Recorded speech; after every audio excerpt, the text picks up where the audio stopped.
No, I mean, the Sanders campaign does seem to be firm in its insistence that it will be decided by superdelegates at the convention. But even if that is the case, if this goes to the convention with Secretary Clinton in the lead, why would the superdelegates who are currently committed to her switch?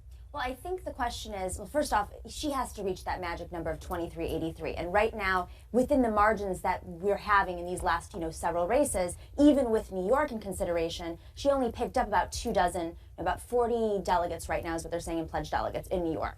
So, this is her home state. She won by a smaller margin than in 2008. It's going to be a tough fight for the next several states. It's also a closed primary. It wasn't friendly to Bernie Sanders. We're all aware of the situation that happened in New York. Now, with that being said, superdelegates are not supposed to declare until they're on the convention floor.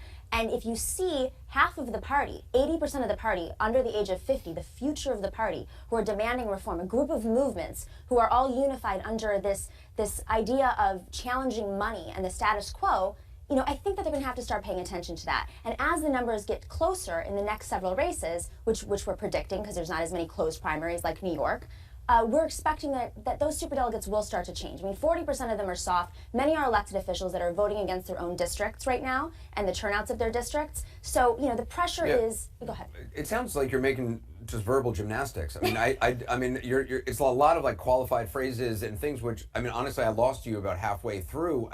Math's tough, right? Well, it's actually not. I mean, she's getting all the votes. She has the most delegates, and in order for him to actually get, the enough delegates, I mean, it's mathematically virtually.